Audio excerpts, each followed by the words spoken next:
అల్హమ్దులిల్లాహ్. సోదరులారా,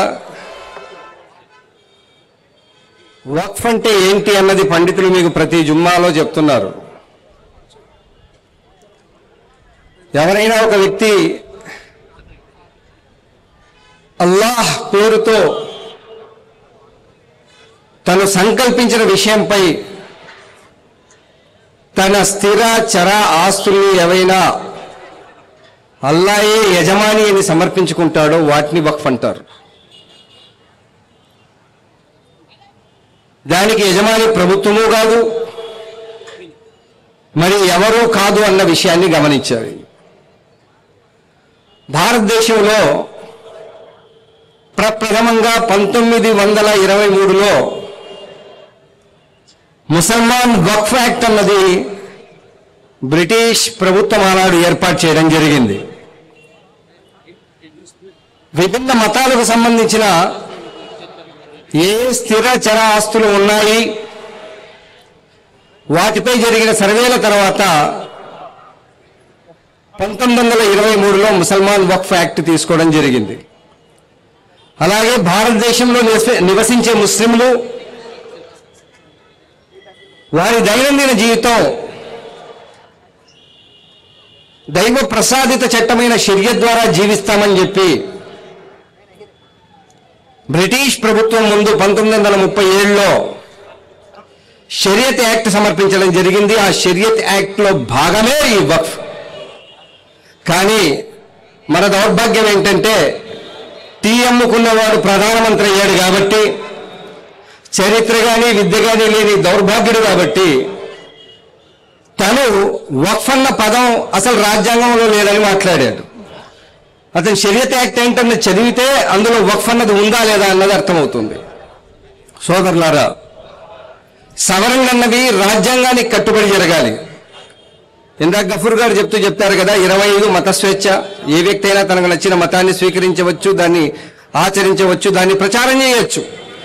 అలాగే 26లో ఆ మత సంబంధిత వ్యక్తులు మత సంస్థలను ఏర్పాటు చేయొచ్చు, వాటి ఆస్తుల్ని తయారు చేయొచ్చు, వాటిని కాపాడచ్చు.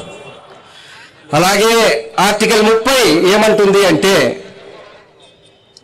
ఏవైతే మైనారిటీ విద్యా సంస్థలు కానీ మైనారిటీ సేవా సంస్థలు కానీ ఆస్తులు సంపాదిస్తే వాటి సంరక్షణ బాధ్యత వారికి ఉంది. అలాగే ప్రభుత్వం కూడా దాని నుంచి సరైన శిస్తు తీసుకుంటూ దాన్ని కాపాడాలి అని చెప్పడం జరిగింది. అందుకే 1954లో వక్ఫ్ చట్టాన్ని భారతదేశ ప్రభుత్వం ఏర్పడిన తర్వాత తేవడం, 64లో దాన్ని ఇంప్లిమెంటేషన్కి వెళ్ళి సెంట్రల్లో ఉండేదాన్ని వక్ఫ్ కౌన్సిల్ అని, ప్రతి రాష్ట్రం నడిపే బోర్డుల్ని వక్ఫ్ బోర్డులని తయారు చేయడం జరిగింది.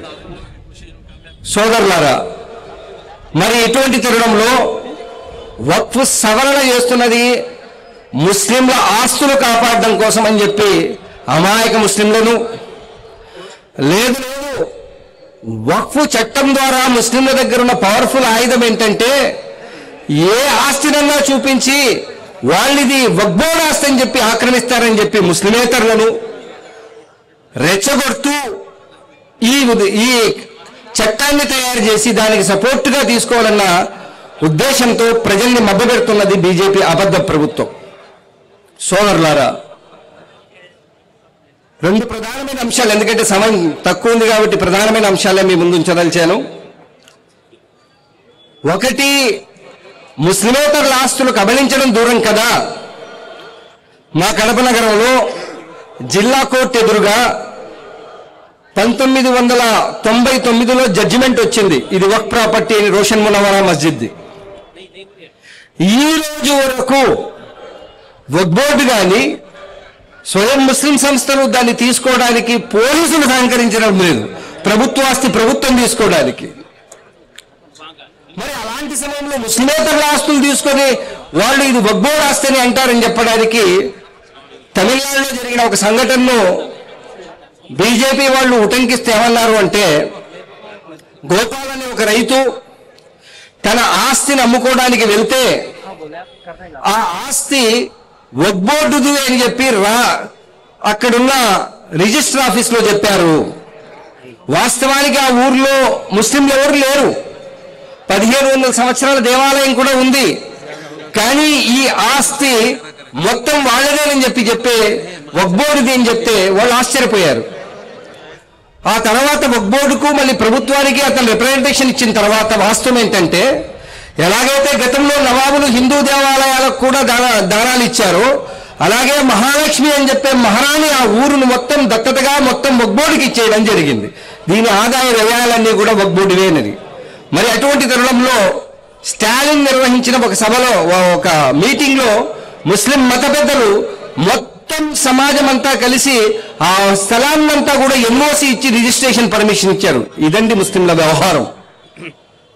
అన్ని ఆస్తులు కాదు కదా, మా ఆస్తులే కాపాడుకోలేని స్థితిలో మేము ఉంటే అన్ని ఆస్తులు కబళించడం ఎలా జరుగుతుంది? కాబట్టి సోదరులారా, ఆల్ ఇండియా పర్సనల్ లా బోర్డు ఏ ఉద్యమాన్ని అయితే తీసుకొచ్చిందో, వక్ఫ్ను కాపాడండి, రాజ్యాంగాన్ని కాపాడండి అని, ఆ ఉద్యోగుల నిమిత్తం గొంతిచ్చినప్పుడు సంజయ్ నిరుపమ్ అని చెప్పే మహారాష్ట్ర షిండే శివసేన ఎంపీ, మీరు కనుక ఉద్యమిస్తే జైల్లో బాగు చేయబోతున్నామన్నాడు.